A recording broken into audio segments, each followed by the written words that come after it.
Hey, this is Gecko Mayhem, and this is another Godforge video. Let me just start by saying that nothing gets the dopamine going like popping a summoning stone and seeing it flash gold before a legendary hero steps out in all its splendor. Everyone gets excited when they pull a legendary, but the real heroes here, the ones that will probably do more of the heavy lifting on most accounts, are epics. For many players, epic heroes are likely to matter more than legendaries because they are more accessible, easier to build, and more central to account progression over time.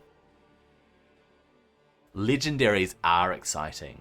They are rare, powerful, and aspirational.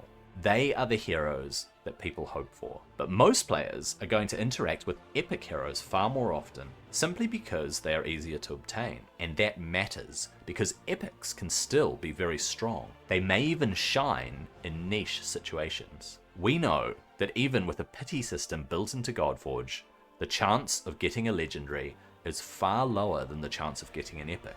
Let's take a look at the pull rates. As you can see, from an ancestral or eternal stone, there is a 0.5% chance of getting a legendary hero. That's 1 in 200, compared with a 9% chance for an epic. With mortal stones, the legendary rate is even more extreme, 1 in 20,000. And even with flawless stones, where the chance jumps to 6%, legendaries are still far from guaranteed. So, while legendary heroes are the dream, epics are much more likely to be the heroes that players build their teams around. On any account, progression comes from getting heroes, investing in them, and continuing to improve them over time. This is where epics start to look much more appealing. Not only are they easier to obtain, but they're also much more realistic to develop and put to good use. They should be easier to build, easier to ascend, easier to awaken, and therefore more relevant to everyday progression. And that's a big deal, because a hero only really matters to your account if you can actually use them, improve them, and keep getting value from them. For most players, account building is not going to revolve around a handful of legendaries. It's going to come from building a deeper roster, likely made up of a lot of rares and epics, where more roles are covered and more team combinations become possible. A deeper pool of heroes means more flexibility, more utility, and more room to adapt to different content. That is why epics matter so much. They help bridge early and mid-game progression, and if their kits are strong enough, some of them may even hold value much later on as well. So when we talk about progression, we're not just talking about raw power, we're talking about roster depth, role coverage, and whether your account can actually respond to what the game's throwing at you. Another reason epics could end up being extremely important is the imprint system. This is a really interesting approach because it spreads power in a different way and creates more interaction between heroes, their functions, and the content you're trying to clear.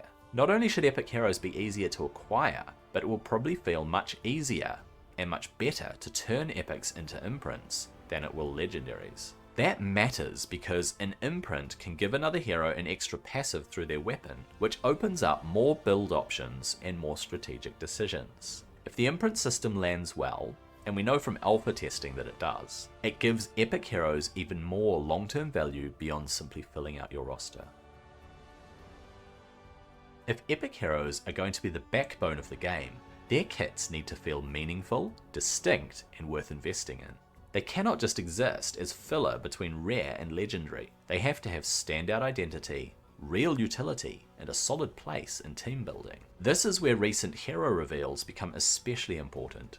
If an epic hero brings strong utility, a clearly defined role, or long-term flexibility, that gives players a much better reason to care about building them. Some of the epic heroes we've seen already show signs of this. Brynhild helps make difficult content more manageable through mitigation and control, and in alpha she was a standout, helping teams even in later stages. Another alpha standout is Mordred, a strong disruptor who brings reliable wave control, which is always valuable. And Cleopatra looks like she'll bring the kind of support that players actually want to invest in: speed, sustain, and a revive.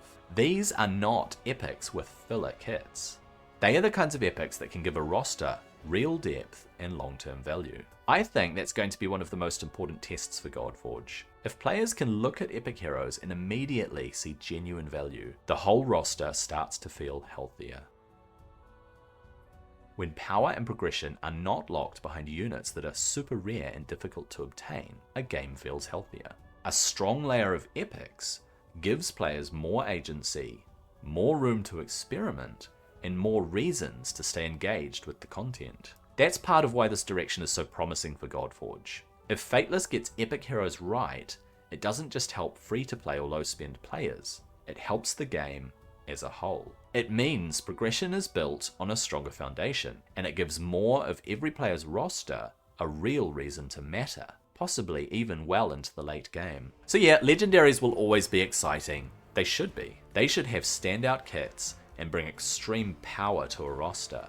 They are the heroes that every player wants to pull. But if Godforge really wants players to build strong accounts, healthy progression, and a roster that feels meaningful across the board, epics may end up mattering more than legendaries for most players. I think that would be a very good sign for the game.